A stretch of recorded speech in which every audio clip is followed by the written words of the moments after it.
Let's start with the mole fraction with the today's class.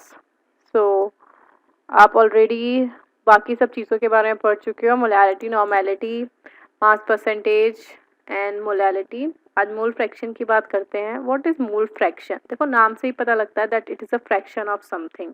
और जब भी कोई फ्रैक्शन होता है it is always less than 1।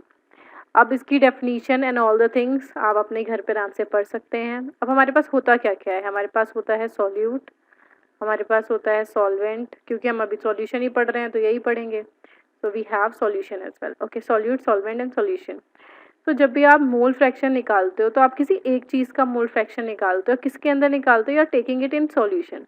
इसका मतलब सॉल्यूशन जो है वो पूरा क्या है? एक होल नंबर है और वो होता है 1। और सॉल्यूट, सॉल्वेंट उसमें कुछ ना कुछ फ्रैक्शन में होते हैं। तो मोल फ्रैक्शन को हम रिप्रेजेंट करते हैं एक्स से। So let's say solute H है और सॉल्वेंट जो है वो बी है। तो मैं बोलती हूँ mole fraction of A is equals to moles of A, that means mole जिसका निकालना है उसको ऊपर रखना है। और फ्रैक्शन निकालना है तो फ्रैक्शन टोटल में निकालते हैं। टोटल क्या है? N A plus n B, where n is equals to what? Number of moles.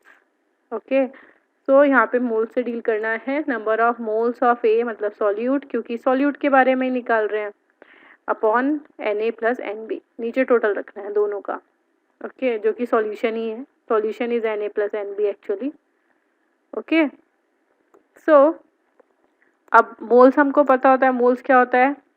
Mass upon molar mass. तो mass of A, molar mass of A upon mass of A upon molar mass of A plus mass of B upon molar mass of B. मैं इतना खोल के इसलिए लिख रही हूँ क्योंकि ये मोल फ्रैक्शन इस चैप्टर में भर भर के आएगा। And when you are going to read Henry's law and the other laws as well, so Roy's law, वहाँ पर सब में आपको मोल फ्रैक्शन से डील करना है। And you'll have to be familiar with the calculation of mole fraction. Okay, अब x B निकालेंगे तो एक्स बी निकालने के दो तरीके हैं। सिंपली यही रख दो, n B upon n A plus n B. ऊपर क्योंकि बी का निकाल रहे हैं तो ऊपर बी के मोल्स आ जाएंगे, नीचे टोटल मोल्स आएंगे ही। उसको भी आप ऐसे ही ओपन करके लिख सकते हो। अब सिंपल ट्रिक क्या है? हमें पता है कि जितना फ्रैक्शन ए का है और जितना फ्रैक्शन बी का है वो दोनों मिलके 1 बना रहे हैं, क्योंकि 1 में से ही हमने दोनों का फ्रैक्शन निकाला है। तो अगर हमें ए के मोल फ्रैक्शन पता है तो बी का मोल फ्रैक्शन कितना होगा? That will be simply 1 minus x A. Okay, 1 में से माइनस करो, आ गया एक्स बी का मोल फ्रैक्शन। कितना ईजी है? इससे ईजी कुछ हो सकता है? बिल्कुल कुछ नहीं हो सकता। Okay, so this is the easiest method which you can do to perform the questions of mole fraction. Now we'll talk about the another one topic which is left for the concentration, that is parts per million. Okay, so we are talking about parts per million. Now parts per million को represent करते हैं ppm में। ज़्यादातर आपने सुना होगा जब किसी की इम्प्योरिटीज़ पता करते हैं वाटर में तो हम वो पीपीएम में ही करते हैं। ठीक है, पीपीएम क्या होता है? Parts per million. मतलब it's very very very very small number. जब आप किसी चीज़ का निकालते हो ये 10 की पावर 6 से मल्टीप्लाई होती है। It is exactly similar to percentage by mass वाले क्वेश्चन जो थे। ठीक है, परसेंटेज क्योंकि 100 होती थी तो इसलिए 100 यूज़ करते थे। यहाँ पे पार्ट्स पर मिलियन है तो 10⁻⁶ यूज़ करेंगे। अगर मास बाय मास है तो सिंपल कुछ नहीं करना है आपको। आपको क्या करना है? आपको लिखना है मास ऑफ सॉल्यूट जो भी रहेगा ग्राम्स में upon mass of solution into 10⁻⁶। अगर आपको मास बाय वॉल्यूम में दी है तो मास रखो सॉल्यूट का अपॉन नीचे रखो वॉल्यूम ऑफ सॉल्यूशन और सिंपली मल्टीप्लाई किससे करनी है? 10⁻⁶। और अगर इनकी यूनिट्स भी लिखनी होगी, जैसे ग्राम में लिखा है ये भी ग्राम में था, and you can take it in ml। Okay, और 10⁻⁶ से मल्टीप्लाई करके सिंपल आंसर निकालना है।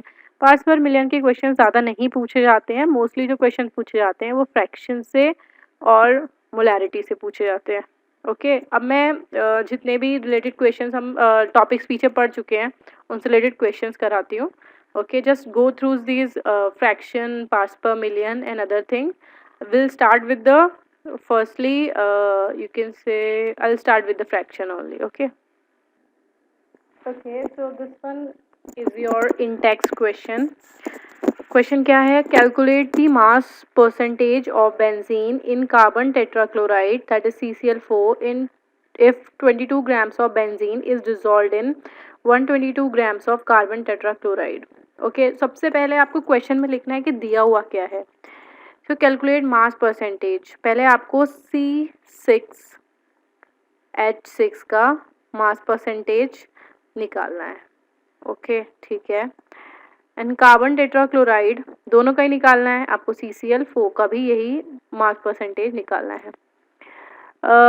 It's given that 22 gram of benzene is dissolved. Okay, then mass of benzene is equals to 22 grams, and it is dissolved in 122 gram of CCl4.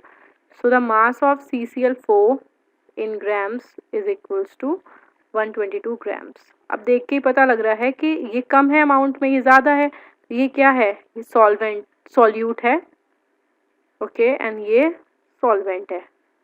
Okay, अब हमें mass percentage का formula हम already पढ़ चुके हैं. What is mass percentage? जब हमें mass percentage निकालनी होती है तो हम रखते हैं मास of solute upon mass of solution and into 100 करते हैं. ठीक है. तो अब क्योंकि यहाँ पे सॉल्यूट और सॉल्वेंट है तो दोनों के मास को ऐड कर लो तो सॉल्यूशन का मास आ जाएगा. तो for W solution will add them 22 grams plus 122 grams, that will be equals to 144 grams.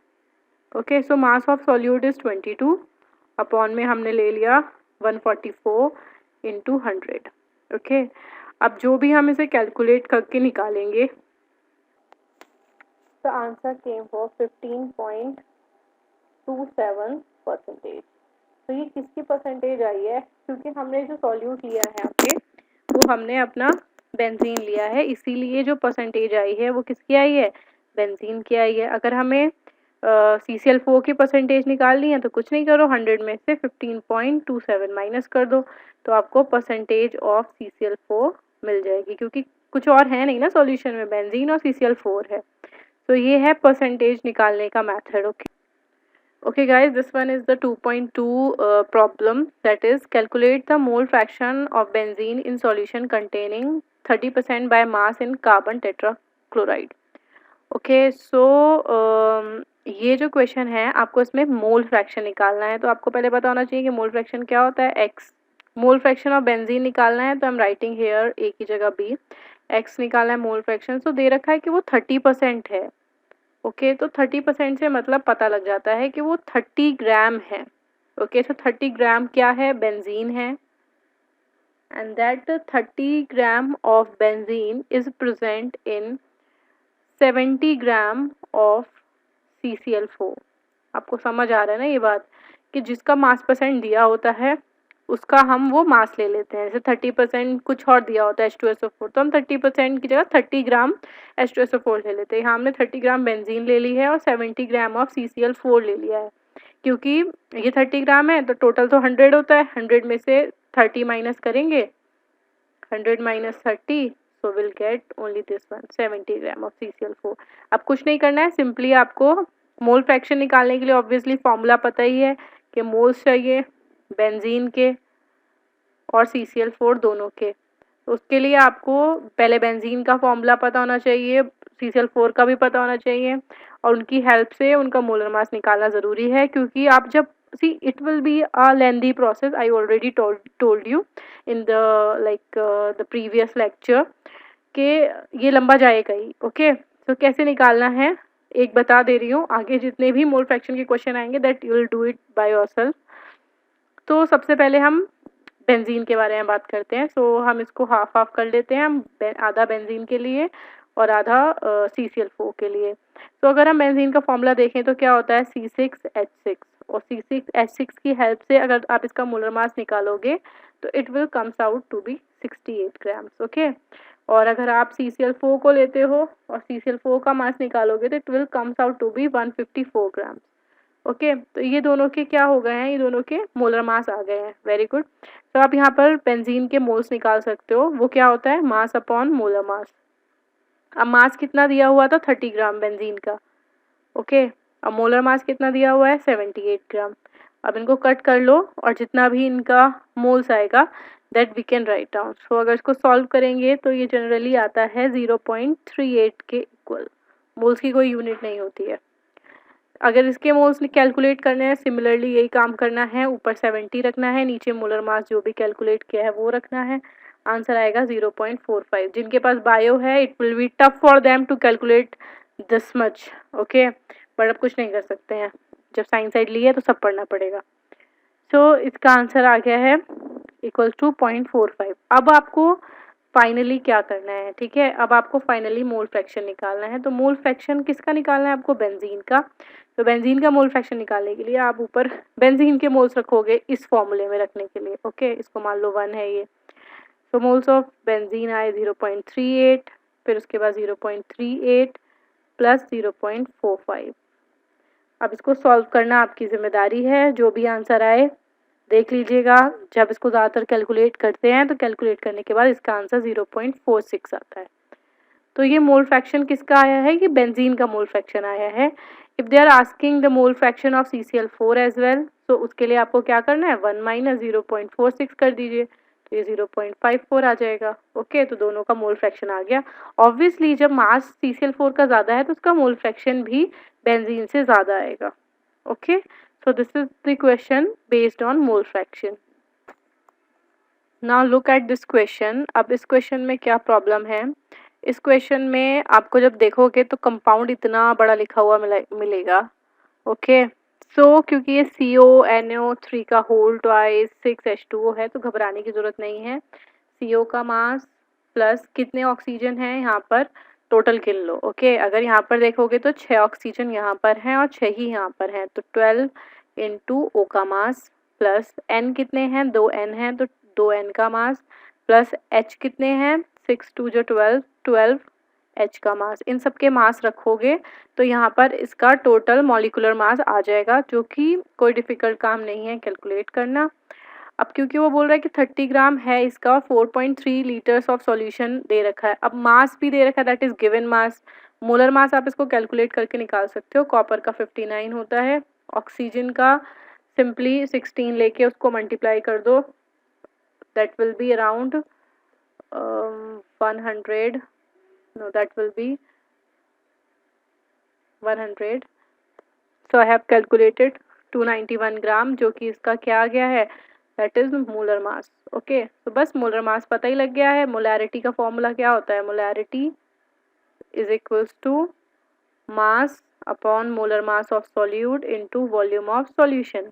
क्योंकि लीटर में दे रखा है तो इसलिए 1000 से मल्टीप्लाई ही नहीं करना है। तो मास कितना दे रखा है दैट इज 30 ग्राम, तो 30 ऊपर रखो, 291 नीचे रखो, वॉल्यूम है 4.3 लीटर, कैलकुलेट करो उसको इजीली, और उसके बाद जब इसको सॉल्व करोगे तो तुम्हारा आंसर लगभग 0.024 के आसपास आ जाएगा,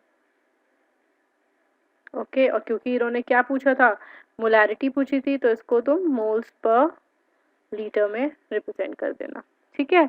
अब अगला क्वेश्चन देखो, 30 ml of 0.5 m H2SO4 diluted to 500 ml। जब ऐसे क्वेश्चन आएंगे जिसमें आया डाइल्यूटेड टू और उसके अंदर पानी मिलाया गया है तो कंसंट्रेशन चेंज हो जाएगी ना। पहले 30 ml ऑफ 0.5 H2SO4 था, अब उसको 30 ml से 500 ml कर दिया है। तो जो 0.5 मोलैरिटी दे रखी थी वो तब दे रखी थी जब उसका 30 ml था, अब 500 ml तो चेंज हो जाएगी।